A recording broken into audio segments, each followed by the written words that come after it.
Hello students, welcome to etechtales. Today we will end this unit with the remaining portions, that is the equi-marginal, then there is a discounting principle and a magic hand kind of thing that we will be understanding in the end. So these are the last important topics, very important from this unit.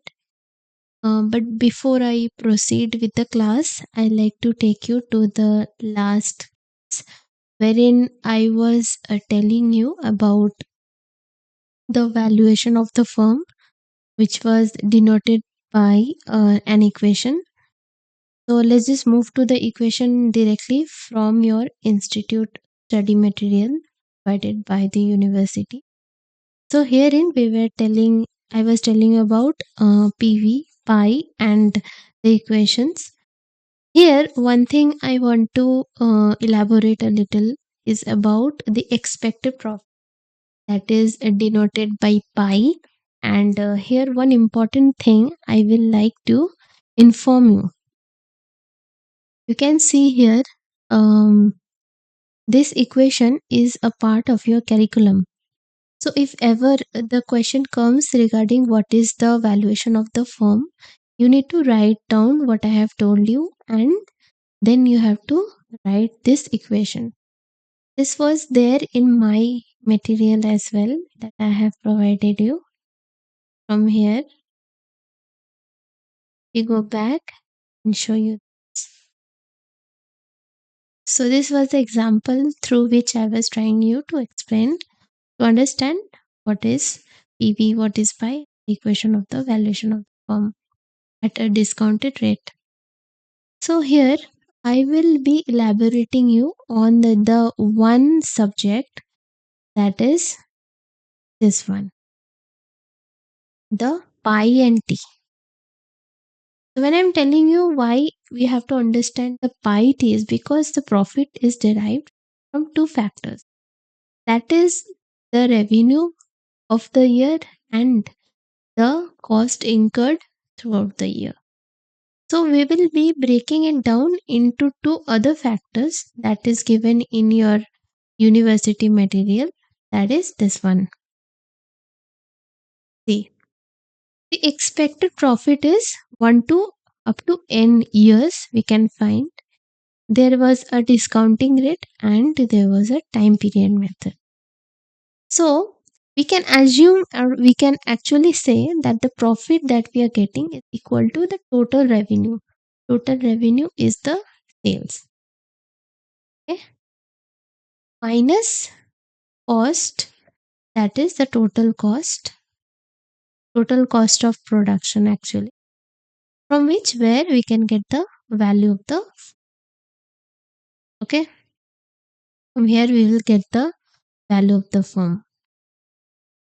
So here one thing, the equation is broken down from pi t to this one. Okay. Total revenue to the base t minus total cost to the base t. Why we are writing this? Because we are trying to understand, if the question gives you only the profit, then you can find out the answer from the equation. And if the value of the revenue is provided and the total cost is provided, then you can also find out the value of the firm. Okay. So I will also tell you the reason why T, total revenue and the total cost, is a part of this equation, and how these two things can actually determine the, or can impact the valuation of the firm. So the determination of the value of the firm depends directly or indirectly on the factors. Which factors? Capital T R, that is the revenue, the total cost, and R. R is the discounting rate. So the value of R depends on two things. The discounting rate. So why we need discounting rate? We need discounting rate to understand the factor to the times which we can determine the value of the present the value of the money in the present time from the future. So for that, we assume a certain percentage that varies from firm to firm. Why it varies? Because it depends on the nature of the business, the firm, how the firm is doing its job, and what is the market value, everything. So the market determines and the firm determines the value of R. So it varies from different companies, varies for different firms. So the value of R depended on the riskiness of the firm. Riskiness of the firm means what is the how much is the possibility that the firm may dissolve, or what is the possibility that the firm will liquidate at a certain period of time. Okay, so if the firm is doing very risky job, that is, it deals with harmful chemicals, or it somehow questions the the factor that the company may go in a long term or not. So from that we can determine the riskiness of the firm, or the kind of activity that the firm that determines the riskiness. It also is dependent on the valuation on which the firm and the market determines.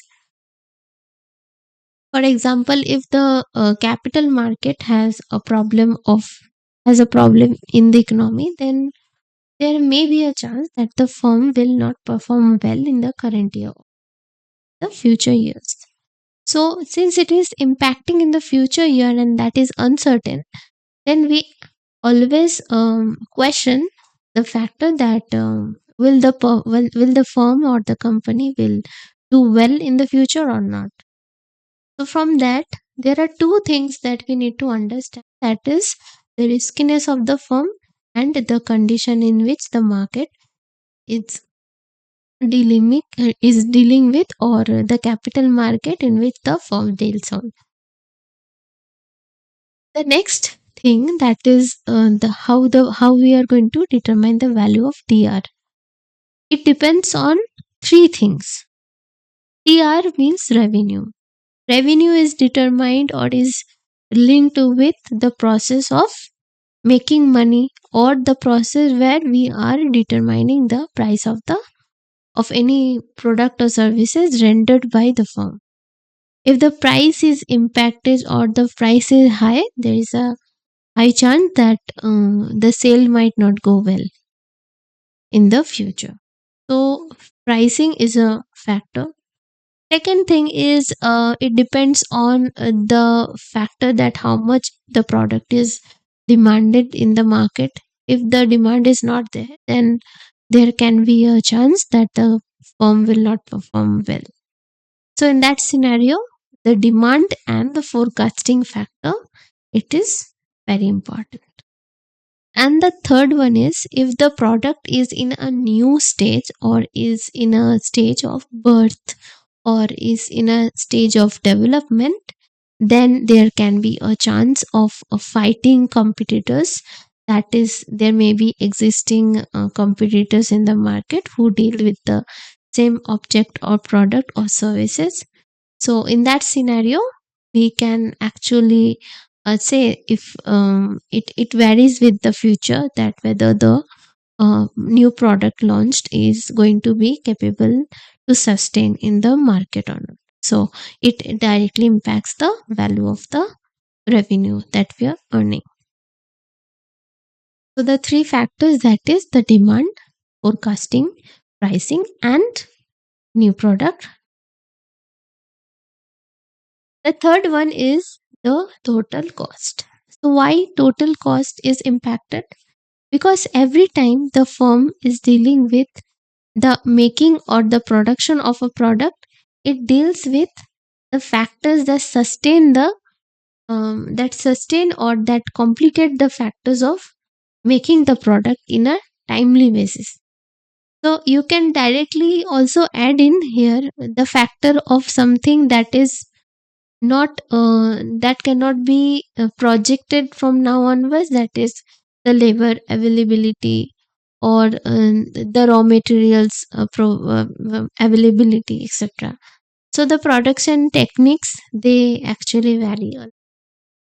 Okay, it varies from company to company. So maybe certain companies are producing a product in a less time. So time factor is also a part of the total cost. As you know, if you're taking too much time, it will cost you less, but if you're taking less time, then it will cost you a higher total cost because of the factor of the fixed cost and variable.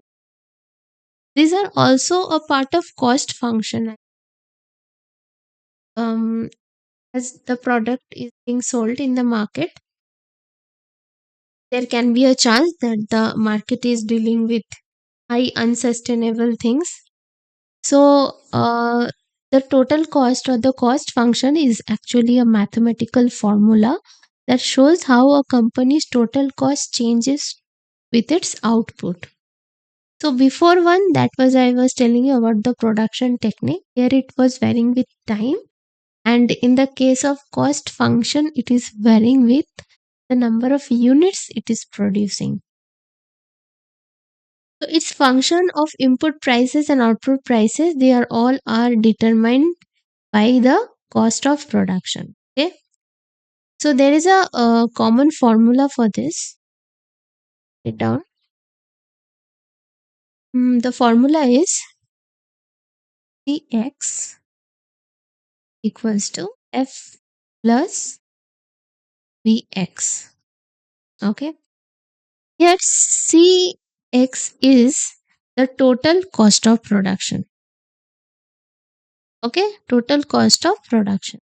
F is the fixed cost and variable cost. V is the variable cost. X is the units of production. Okay. Total cost into number of units will give you the total cost of production. Okay. And then I can also tell you one more thing, that is the cost function. They are used by businesses to determine which investment to make with capital in the short and long term, and then they can also be used to evaluate the marginal cost and the sunk costs. Okay, this is a little bit detail I went into, but this is enough. So you just remember the cost functions, that is the fixed cost and the variable cost and the units, that will give you the total cost of product. Okay, the third one is the process of development in which the product is being made. If it varies, that actually directly impacts the total. So this is all about the valuation of the firm. That I was trying to make you understand, because this is an important question which has been asked by the university beforehand also. Okay. So I'll just go back to my study material. So now we can begin with the next one. That is the Equi-Marginal Principle. Here in this Equi-Marginal Principle, there are various things that we'll discuss on. Like we will talk on the law of Equi-Marginal Utility, and we will also talk about the different equations that we deal with in this scenarios. Okay, so let me explain the Equi-Marginal Principle, which is also known as the law of Equi-Marginal Utility. Okay, which is a key concept in economics that relates to resource allocation.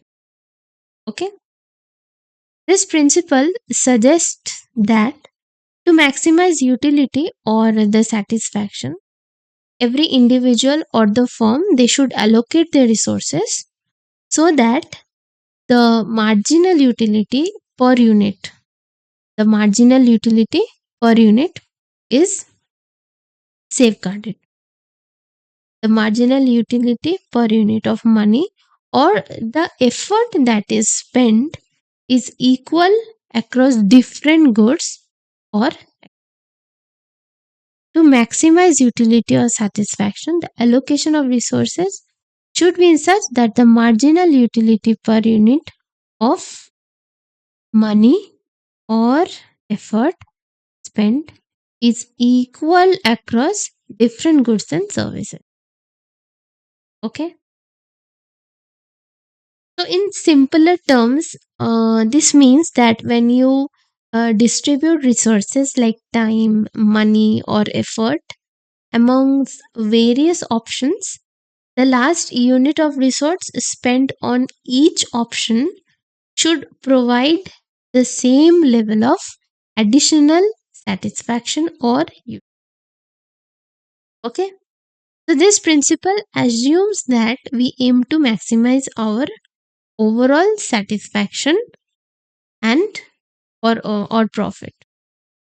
Okay. So, for example, we can imagine you have a certain amount of money which you can spend on two different goods. Okay. First one is A and second one is B. Okay. So here, according to Equi-Marginal Principle, you should allocate your money in such a way that the marginal utility per dollar that is spent on good A equals the marginal utility per dollar spent on good B. So this allocation ensures you to maximize your total utility or satisfaction from the combination of both the goods. Okay. So we can actually mathematically express this equation of Equi-Marginal Principle as mu to the base A by PA equals mu to the base B by PB.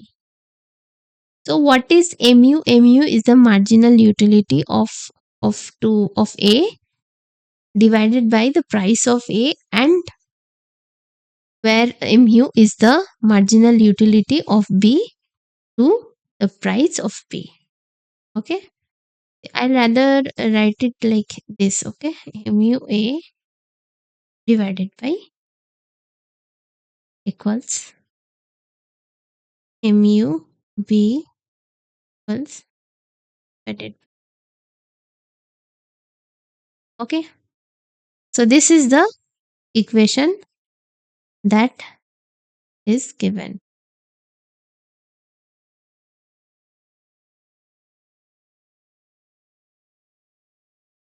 So let's just move into the next portion.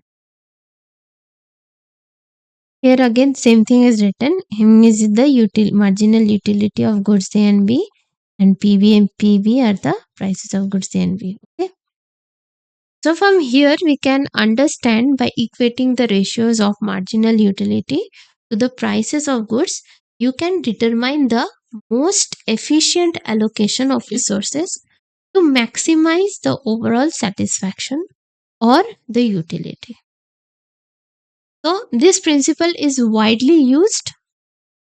This principle is widely used in various economic decision making scenarios such as consumer choices, then production decisions in firms, and resource allocation to ensure the optimal use of limited resources.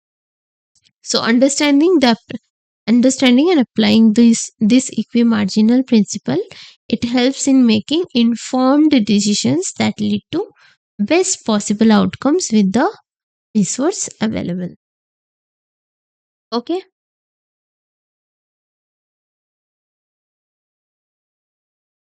Just remember one thing. Remember the principle that it helps into used in various uses. You have to write down. You also have to say about what it equates to, the ratios of this and this, from which we can determine the most efficient way to allocate the resources and to maximize the satisfaction or utility.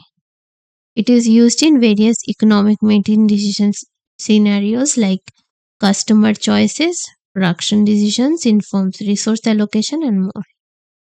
Okay, so that is it for. Okay, nothing as such comes, but yeah, they ask you the question that what is equi-marginal principle. Elaborate it with an example, which comes in a which is an important question, and it is asked for almost 8 marks. Okay, 8 marks is enough. Maximum 8 marks it is being asked for. So let's move on to the next topic, that is the discounting principle. Again, I'll tell you, I'll discuss this discounting principle, which is a fundamental concept in finance and economics. Okay, particularly this concept, especially when evaluating the future cash flows or benefits. So, this discounting principle is mostly, you will read this in accounts, you will also read this in management accountancy, and you will also read in cost and management accounts. So, this is a very important thing, like this discounting principle. You will be needing this to determine the value, just like we were determining the value of the firm with a division sign. With this is like this, 1 plus r to the base n. Okay, something divided by 1 plus r to the base to the power n, where r is the discounting factor. Okay, so this is a very important part in every financial making decision process. So the basic idea is that a certain amount of money received or spent, so this tick mark which I was telling you about, this is the amount or the certain amount of money that is received or spent in the future, which is worth less than the same amount received or spent today. So that's why we divide this amount by SR to the power. Okay, all right. This principle is based on the concept of the time value of money. Okay, which is often used in due to the factors like inflation, risk, potential. Okay, potential to invest or earn interest, then money availability today is more valuable than the same amount in the future. So the discounting principle is often used to discount future cash flows to their present value. So this involves usually the discounting rate, which typically reflects interest rates, inflation, and risk. So to adjust the value of future cash flows to the present equivalent, we have to adjust the future cash flows to the present one.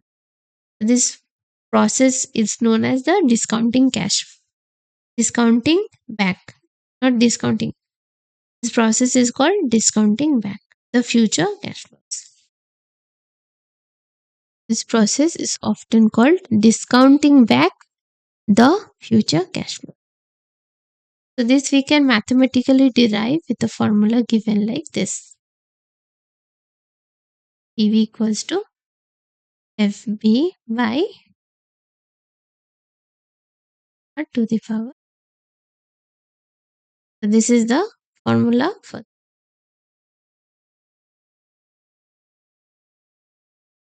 Okay.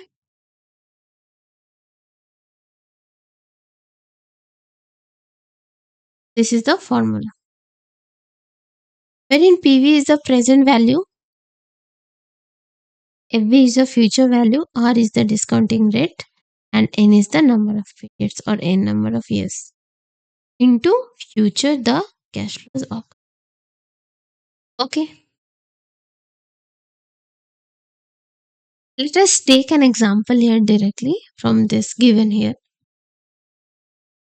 For example, if you were to receive 1000 rupees 1 year from now, and the discounting rate is 5%, Then with this we can calculate the value. PV equal to 1000 divided 1 plus, it was 5%, so 0.0 to the power in 1 year, right? So I need to write. So if you get the value, this is like approximate this.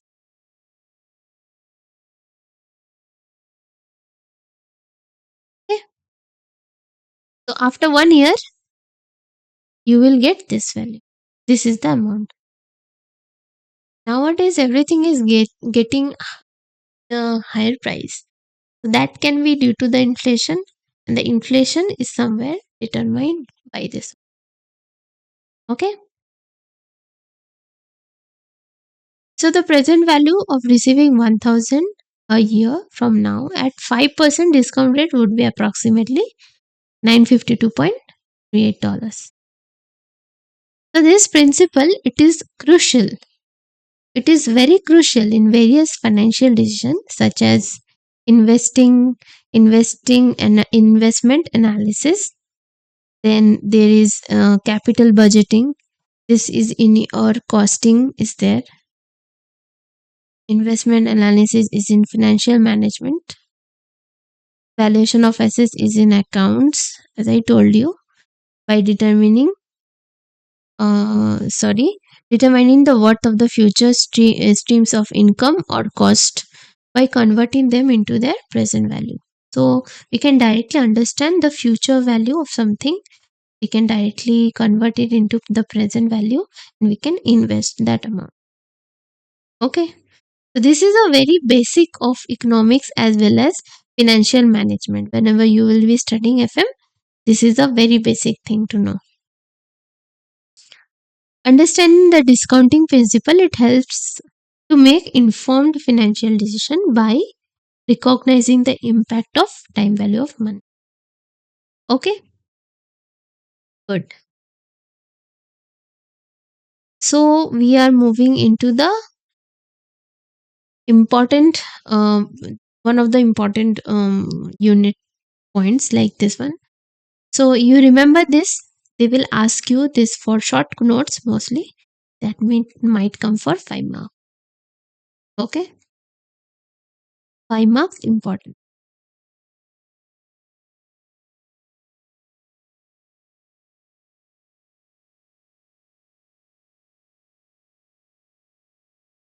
Let's start with the opportunity cost principle. So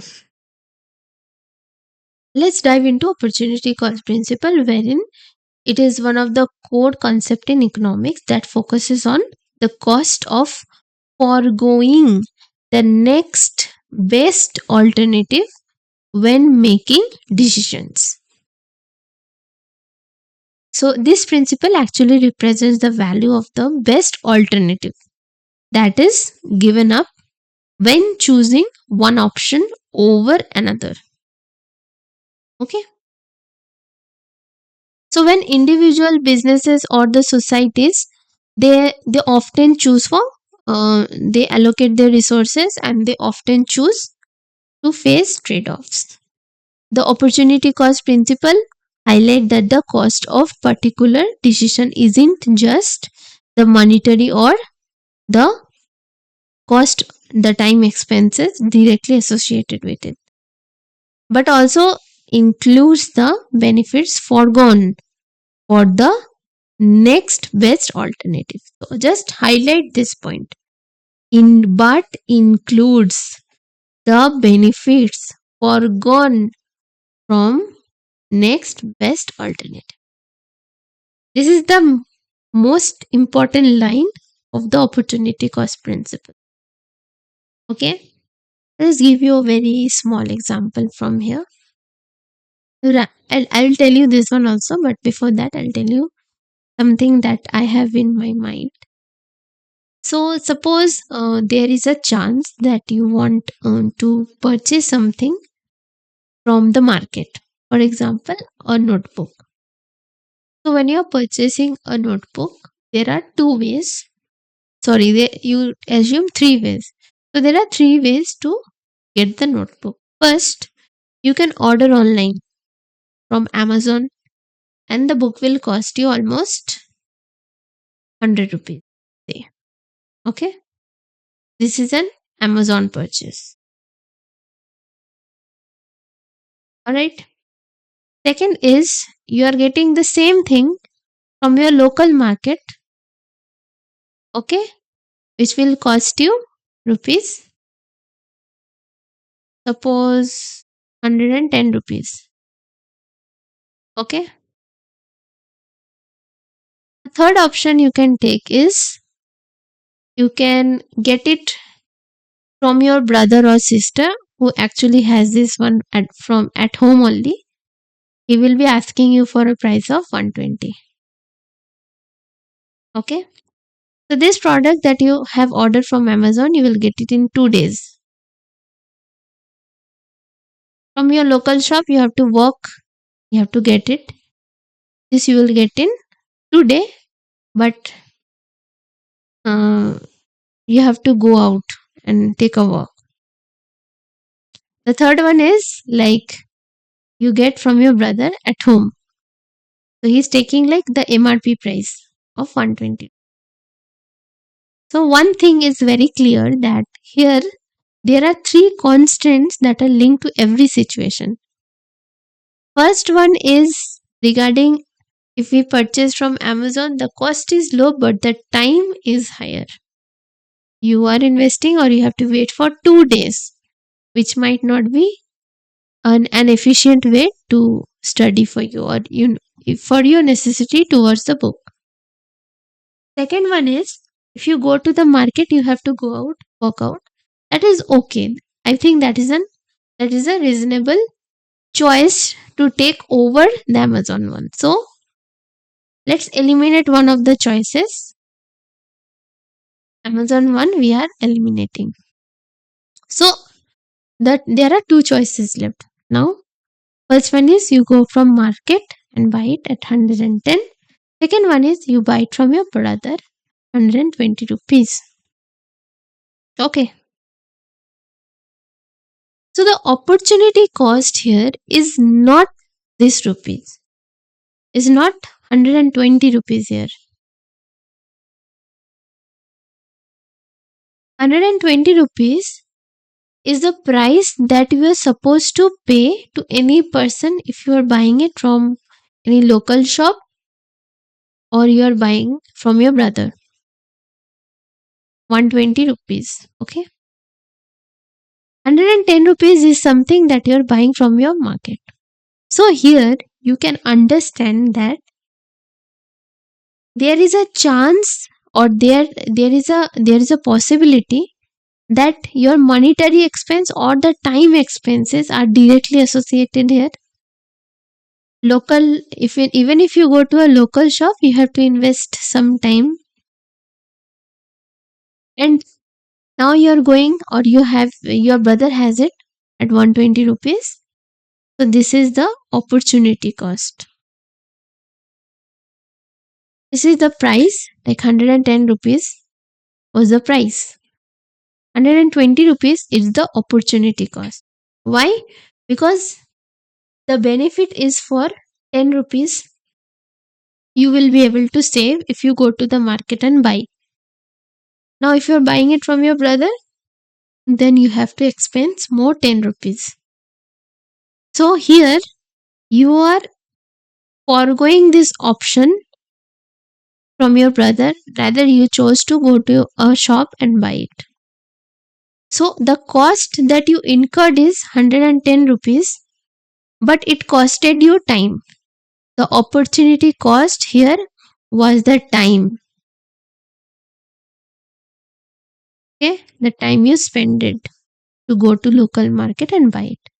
And if you had taken this option, that is you bought it from 120 from your own brother, then there was a loss of 10 rupees that you could have saved if you have decided to go to the local market. So in every situation there are 2 alternatives, 2 to 3 alternatives, wherein 1 or 2 factors becomes something that you are foregoing, or you are not choosing. You're choosing the next best alternative over the one that you should be taking. So you chose to go to a local market. So here time becomes the opportunity cost. In this situation, if you are buying it from your brother, then rupees 10 that you could have saved by going to the market is the opportunity cost. Clear? Another example, let's take from the book. So let's consider a person who has the option to either spend their evening studying for an exam or going to watch a movie.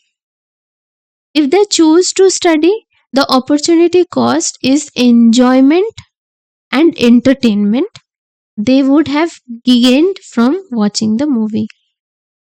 Now, conversely, if they choose to watch the movie, the opportunity cost is the potential improvement in knowledge and exam performance from studying.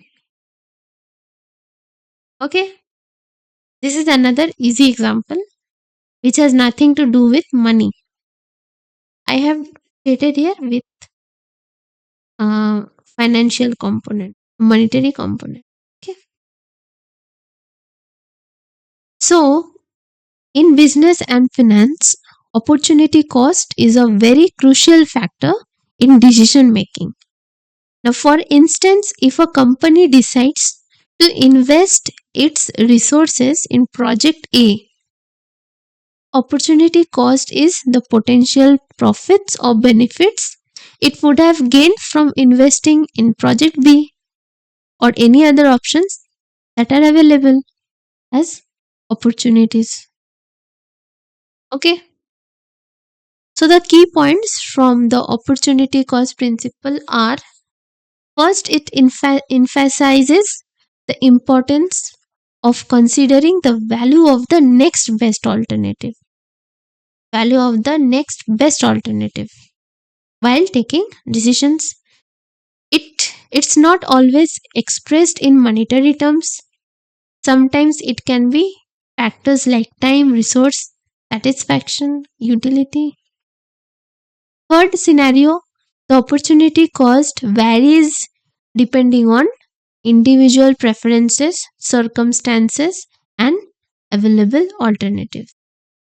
It's essential for evaluating trade-offs.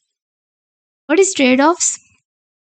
Evaluating trade-offs mean alternate options and making informed decisions from the limited resource available.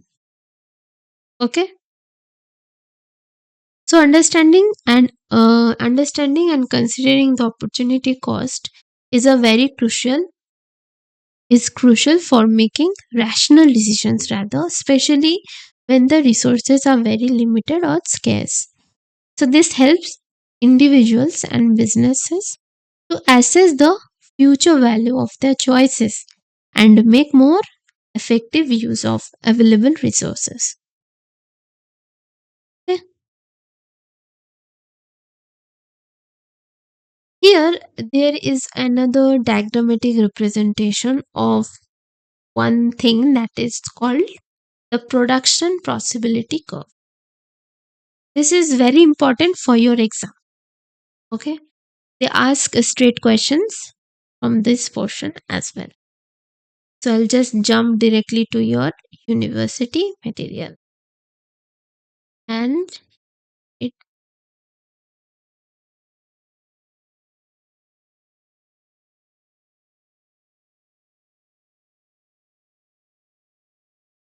yes. So production possibility curve. I'll tell you the fundamental concept on this, which is as related to the economics. It illustrates the trade offs and the opportunity costs involved in allocation of different resources. As I told you, opportunity cost can be other than money, it can be monetary as well. So, here we are going to talk on monetary terms. So, the The PPC graph or the production possibility curve graph is a graphical representation that shows the maximum possible output combinations of two goods or services that an economy can achieve when all the resources are fully and efficiently utilized. So I'll just give you two examples here, which is given. Uh, I'll define that first. The PPC shows the different combination of two goods. Here it is guns and butters, okay, which is a fixed amount wherein of the economy that can produce a fixed amount of resources. So either butter will be produced or either goods will be produced or both will be produced together but at a certain limit as resources are limited. Okay. It helps us understand the concept of opportunity cost and the trade-offs. So x axis and y axis, they are the two different goods or services, you can say. Here it is goods it is butter and guns. They are the two goods. So any point on the curves that represent an efficient use of resources where the economy is producing at its maximum potential. So points inside the curve indicate underutilization or inefficiency. So this portion inside one, this whole portion, okay, this whole, it is something that is indicating the underutilization or inefficient utilization when resources are not being used to the fullest. At any point on the curve, this is the curve, okay? Suppose OP is the curve. So if you are standing at any point, suppose this point, okay, this means the utilization of the resources are at the fullest. Okay? But if you crossing inside this curve, then this is insufficient and underutilization. And the points that are outside the curve, they are unattainable with the current resources and technology.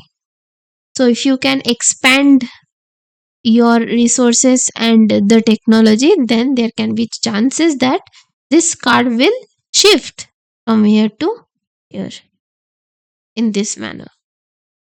Okay? Just rub it.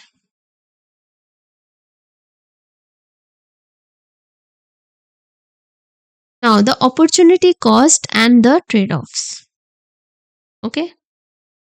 The PPC, it actually illustrates the opportunity cost, which is the cost of foregoing the next best alternative when making a choice. So moving forward, the curve, it involves shifting resources from the product of one good to another good, from one good to another good. Okay, from the production and one good to another. It highlights the trade-offs involved. Example, we are moving from good A more towards good B. So at the end, it can be that we are producing more of good A, less of good B. That is, we are producing more of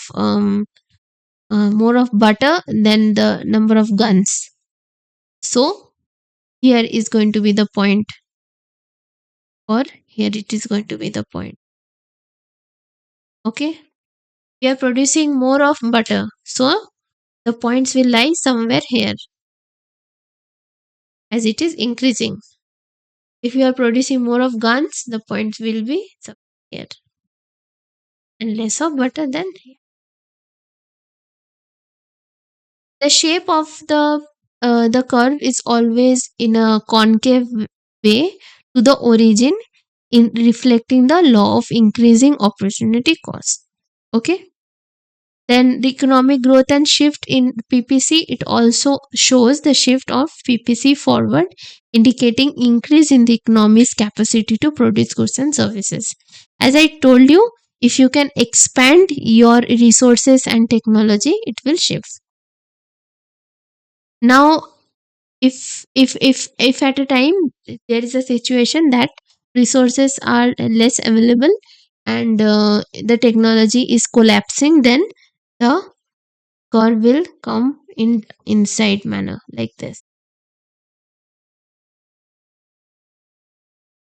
something like this.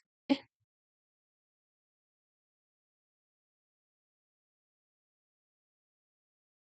It is.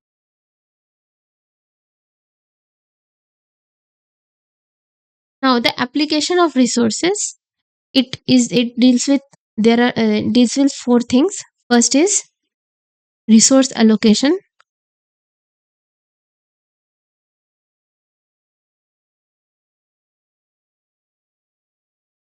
Second one is efficiency and inefficiency.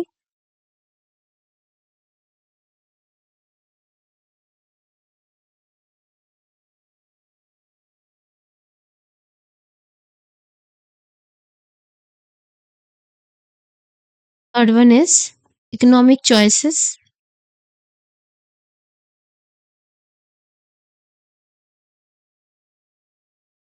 And the fourth one, comparative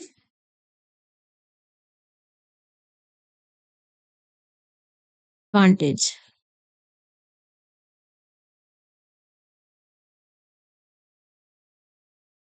So the application of PPC, it it is impacted by the resource allocation, where it helps in understanding how an economy allocates its limited resources between different goods and services.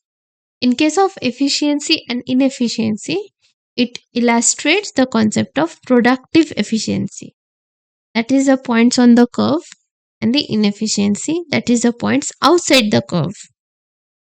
Then economic choices, we also get to know that what are the choices the economy or the common people will choose, and the implications for the opportunity cost and the different trade-offs it will face. Then there is a comparative advantage, on which we actually can understand or can explain, get it explained it with the help of comparative advantage, where economy or individuals specialize in the production of goods for which they have a lower opportunity cost. So here, as you can understand, I just gave you an example here from your mat that is denoting with butter and guns. Another example, so imagine an economy where you can produce either computers or cars. So if all resources are dedicated to producing computers, then the economy can produce 100 computers and cars and zero cars. Okay. So if all resources are dedicated to producing cars, then it can produce 50 cars and zero computers. So the PPC should show variations combining the two goods, like producing 60 computers and 20 cars, moving from one point to another inside the curve only. Well, the curve. Okay. Let's take this as car. Let's take this as,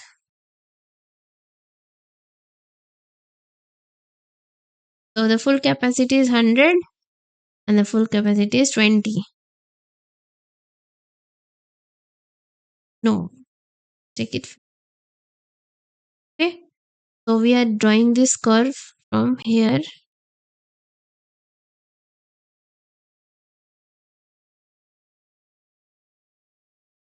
Draw it properly. So, okay.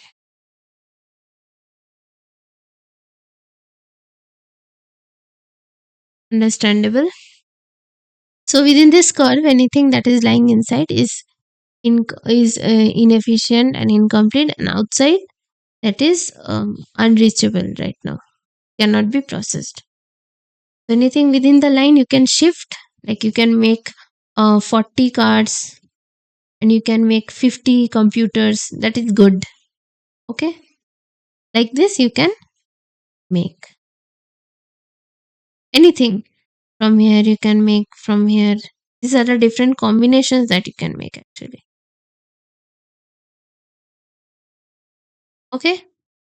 Suppose this is 40, this is 30, this is 20. All right.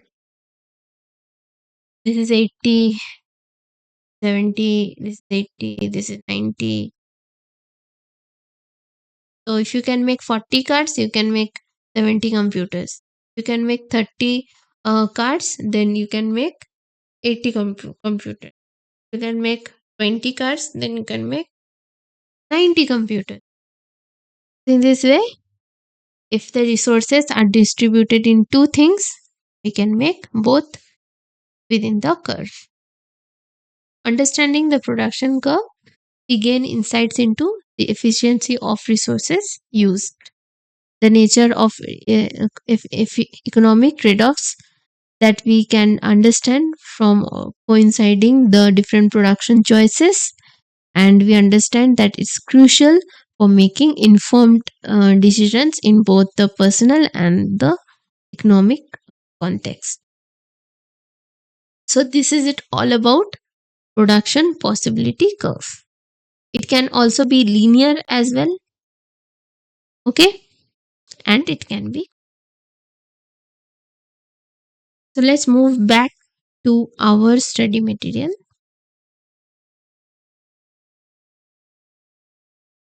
So the last point, that is the invisible hand. So let's talk about Adam Smith. Why? Because he was often called the father of modern economics. Very understanding thought he gave. As a father of modern economics, Adam Smith told, he introduced the idea of invisible hand. Okay? It guides the economic system. According to Smith, the economic system, when left to its own devices, is self regulating. When left to itself, it is self regulating. Okay? The fundamental uh, driving force in such a system is to pursuit of is by the pursuit of different individuals that are that think about the well-being of the economy. So in this, it is a self-regulating economy. There is no need for a government or a central authority to decide who should produce what, in what quantity, or where it should be made available. Despite the lack of central planning, there is rarely any shortage of goods or services. Practically everything you want to buy is available in the market. So, the Smith's concept of the invisible hand suggests that economists or the individuals seeking to maximize their own economic gain inadvertently contribute to overall economic welfare of the society. In if you want to understand in technical terms, this means that the basic economic problems in a society, such as what to produce, how to produce it, and by whom to produce it, is being solved by the operation of the market forces itself. The prices and availability of goods and services adjust through the supply and demand mechanism, and it is ensuring the resources are allocated efficiently without the need for external intervention. Okay, so this is about the invisible hand. This is a thought of Adam Smith only. So it is a short question. I'll say if it is being asked, maximum to maximum 4 marks. Okay, that's it. But the production possibility curve of the opportunity cost, that is a very important thing. Okay, this is right here.